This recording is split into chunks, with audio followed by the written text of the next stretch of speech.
Bonjour et bienvenue pour un court tutoriel sur les bases de Canva. J'ai décidé de faire ce tutoriel car je reçois beaucoup de questions sur les bases du programme de la part de clients et je me disais qu'il serait plus facile de vous les présenter en vidéo, en exemple, de manière assez standardisée. Commençons par l'interface. Moi je travaille sur l'application de bureau, mais le layout, donc la forme et l'emplacement des choses, est le même sur la version web. Lorsque vous lancez l'application ou la version web, dans la page d'accueil, vous avez ceci. Ici, ce sont des templates, des exemples de choses que vous pouvez faire ou reprendre directement. Ici, il y a vos designs récents et ici, différentes catégories. Il y a également une barre de recherche dans laquelle vous pouvez rechercher, par exemple, voilà, voyage, là, hop. Et j'ai toutes des templates sur le thème du voyage, avec différents formats adaptés pour différentes utilisations. Ici, vous avez les catégories qui sont listées selon l'utilisation que vous voulez en faire. Donc là, vous avez tous des formats, en général plutôt 16/9 ou format mobile pour des présentations. Ici, tous des formats adaptés aux différents réseaux sociaux. Cependant, faites attention que tout n'est pas toujours à jour dans le format. C'est-à-dire que certains réseaux mettent à jour le format de des images, par exemple des couvertures et tout ça. Et malheureusement, parfois, Canva n'est plus à jour sur ces formats. Donc il faut veiller à vérifier sur Internet. Vous avez aussi moyen de faire de courtes vidéos qui peuvent être très bien pour des stories ou des petites vidéos qui tourneront en boucle sur Facebook par exemple.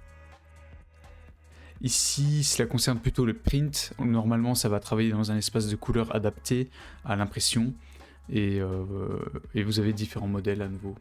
Marketing, eh bien, c'est tout ce qui est lié à différents outils marketing. Quelque part, ça pourrait reprendre presque toute l'application, mais là, disons qu'ils ont pris, comme on voit ici, les flyers, voilà, par exemple.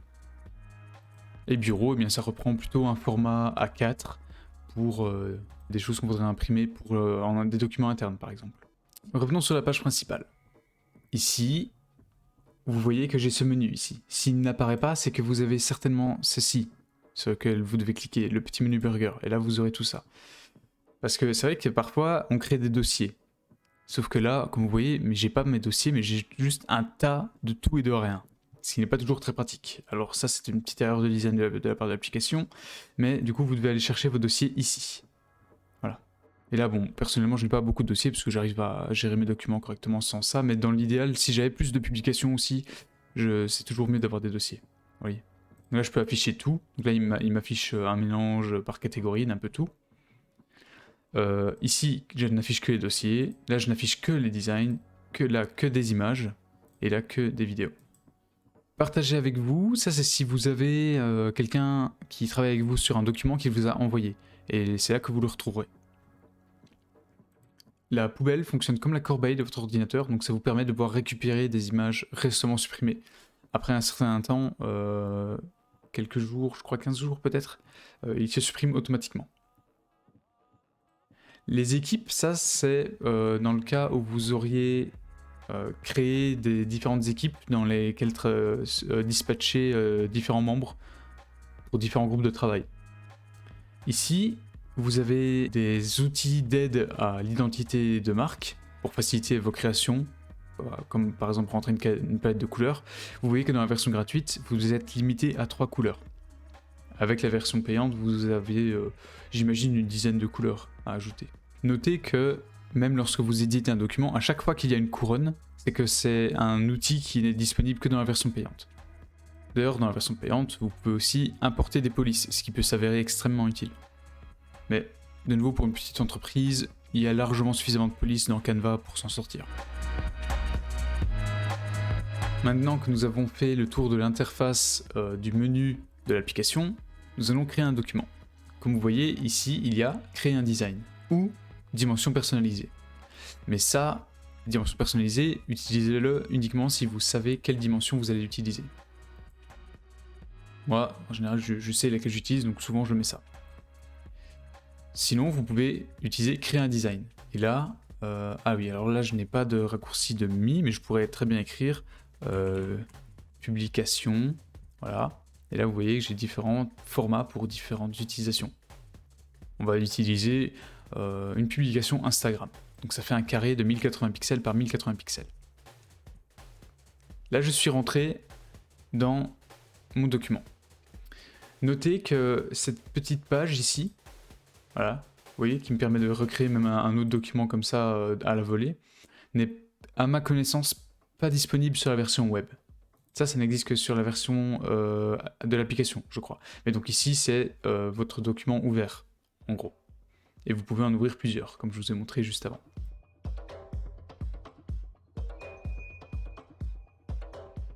Lorsque vous vous retrouvez comme ça avec une page vide, vous avez plusieurs choix. Soit vous partez avec votre propre créativité et vous faites quelque chose en allant chercher des éléments, soit vous partez d'un modèle. Les modèles sont parfois très bien, même moi il m'arrive de temps en temps d'en utiliser quand il y en a un qui me semble excellent. Par exemple, selon l'utilisation, je trouve que celui-ci pourrait être assez sympathique. Bon, ici il s'agit d'un verset du Coran ou quelque chose comme ça. C'est dû au fait que là vous voyez c'est des publications Instagram sur le thème de l'Aïd. Voilà. Et vous voyez, je peux agrandir et obtenir toutes les publications sur le thème de l'Aïd, justement. Pour revenir en arrière, je clique sur modèle. Alors, on va effacer ce modèle. Hop. En sélectionnant tout comme ça et en supprimant tout à la main. Ou on peut aussi très bien faire des CTRL-Z. Ça, c'est le raccourci Windows pour annuler. Donc ça, ce sont les layouts. Voilà, je n'ai pas grand-chose de plus à dire dessus. Vous prenez ceux qui vous plaisent et vous les retouchez avec vos couleurs et vos typographies. Les éléments, ça, vous pouvez très bien en rajouter sur des templates, hein, je tiens à le préciser, regardez, on va faire l'exemple. Par exemple, si je prends ça, je peux très bien mettre ça dessus, si je veux. Donc les templates, vous pouvez les retoucher comme vous voulez. Mais les éléments, globalement, servent à pouvoir personnaliser un peu plus les publications, voire les démarrer, comme on dirait en anglais, from the scratch, à partir de zéro. Alors, c'est généralement, personnellement, c'est ce que je fais, donc vous pouvez ajouter différentes formes.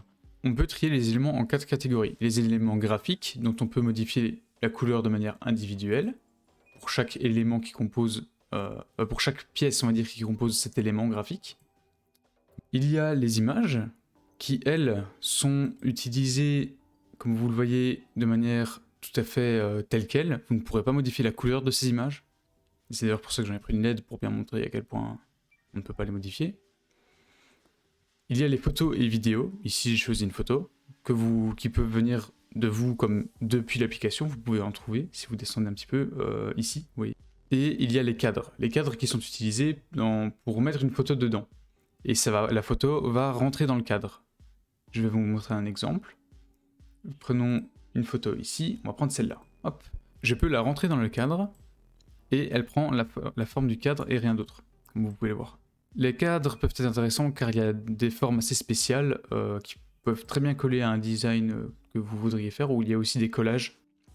Par exemple ici, on le verrait bien aussi, vous voyez, si je rajoute ça ici et que je mets de nouveau une photo dedans, celle-là, voilà.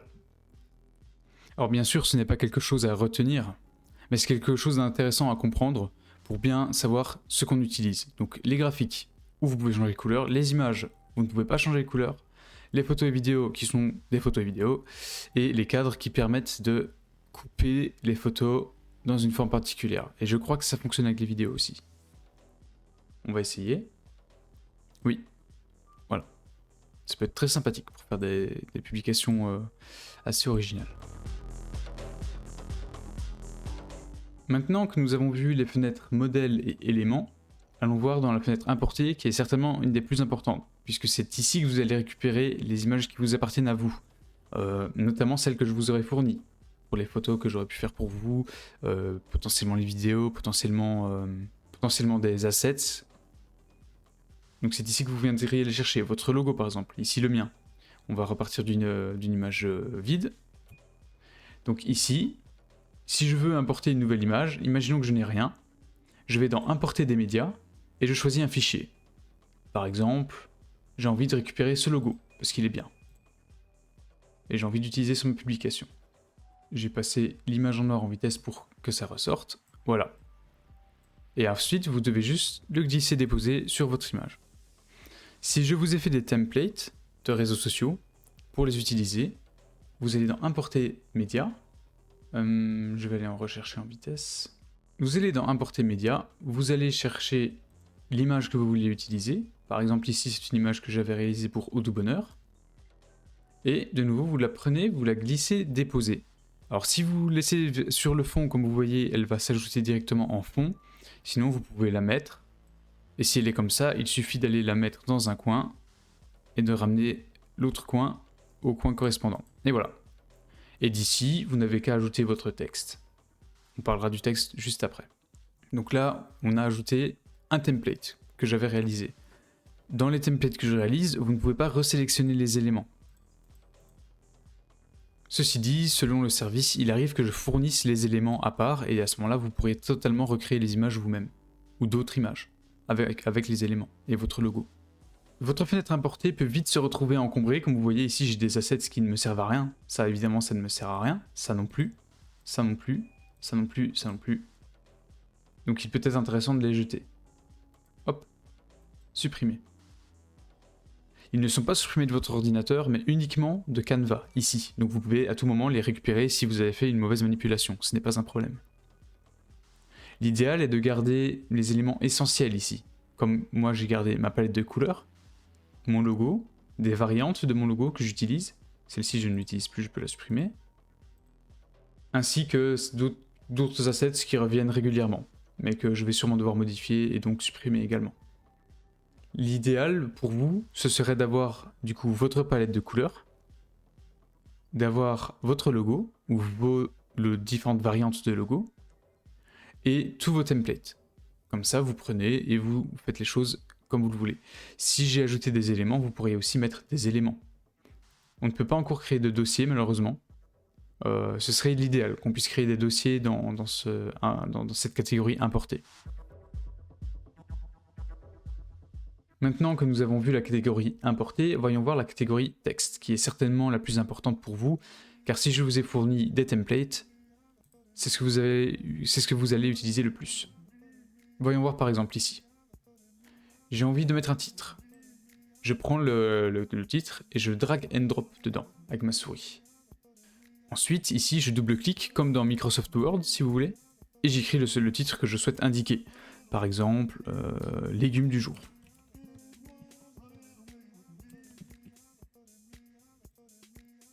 Ensuite, je choisis ma typographie. Ici, en haut à gauche, je choisis une typographie. Alors pour Au Doux Bonheur, nous utilisions Yezeva One. Donc je vais aller chercher Yezeva One. Ici. Voilà, je suis passé en police Yezeva One. Je vais ajuster un petit peu la taille, parce que j'aimerais que ce soit légèrement plus petit pour l'aligner à gauche. Enfin, pour que ça paraisse aligné à gauche, comme ceci. Ensuite, je vais choisir le texte. Alors vous pouvez très bien choisir titre, sous-titre ou texte. Dans tous les cas, vous pouvez modifier. Par exemple ici, imaginons je voulais mettre du texte et j'ajoute un titre. Ah mince, bah, ce n'est pas grave, je peux changer la taille ici. Je peux changer le fait que ce soit en gras ou non. Bon, ici non, mais c'est parce que c'est la police qui l'empêche. Sinon, vous pouvez tout simplement faire CTRL Z. Et vous annulez et vous allez chercher ce que vous vouliez mettre. Moi ici, je vais utiliser sous-titre parce que comme ça, le texte est déjà assez gros et je vais juste le diminuer un tout petit peu. Voilà, parce que si c'est trop petit, sur les réseaux sociaux, ce n'est pas lisible. Gardez-le à l'esprit. Et ici, je vais lister une série de légumes. Tomates, concombres. On va dire citrouille. Poivron. Voilà. Je peux les aligner à gauche, puisque j'ai envie de le faire, et je mets. Voilà. Par exemple. Alors nous n'utilisions pas OpenSense, mais une Jill 100.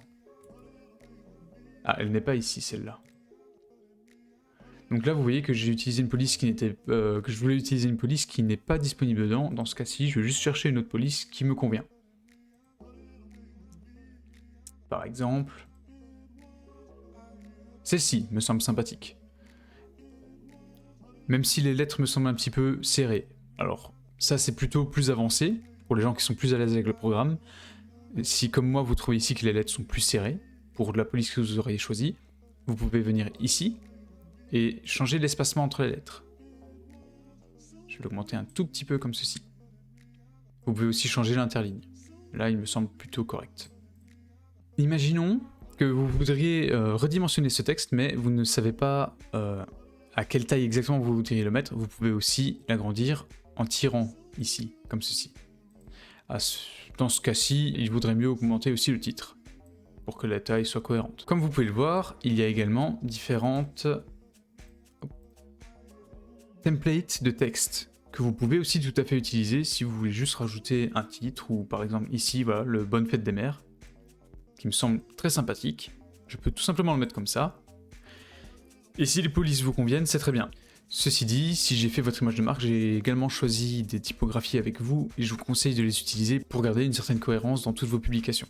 Donc il y a plein de modèles, il y a comme pour les éléments et les modèles de publication, il y a des versions pro, comme vous voyez, que vous ne pouvez pas utiliser. Voilà. Si vous essayez d'utiliser, cela va vous demander de vous abonner. Vous pouvez vous abonner, il y a des fonctionnalités qui sont vraiment sympathiques, mais celles-là je les aborderai peut-être dans le tutoriel avancé, que je ferai plus tard. Et voilà, c'est tout, nous avons fait le tour du tutoriel simple, donc c'est un peu de l'interface simple de Canva. Nous avons vu qu'il y avait des modèles à utiliser, dont certains sont payants. Il y a les éléments que vous pouvez ajouter avec les éléments graphiques, qui sont des éléments dont vous pouvez changer la couleur, des éléments plus images, dont vous ne pouvez pas changer les couleurs. Il y a les photos et les vidéos, et les cadres, qui permettent de donner une forme à une photo ou une vidéo. Nous avons vu la fenêtre importer, qui permet d'importer vos propres documents, et en les glissant, en déposant, d'utiliser potentiellement des templates, comme ceci, rappelez-vous. Et enfin, nous avons vu la catégorie texte, qui vous permet de rajouter du texte sur des templates, des modèles, ou des créations que vous aurez réalisées vous-même. Vous pouvez ajouter des titres, ou d'autres formes de texte, et vous avez aussi ce qu'ils appellent les combinaisons de police, qui sont en fait des modèles de texte. J'espère que ce tutoriel vous aura aidé à y voir plus clair avec l'application Canva. Comme je disais tout à l'heure, il y aura une version plus élaborée, un tutoriel plus avancé de l'application pour les personnes qui se sentent déjà à l'aise pour réaliser peut-être des choses un peu plus travaillées. Sur ce, je vous souhaite une bonne continuation, n'hésitez pas à mettre un like sous la vidéo et à poser vos questions en commentaire. J'y répondrai avec plaisir. Au revoir.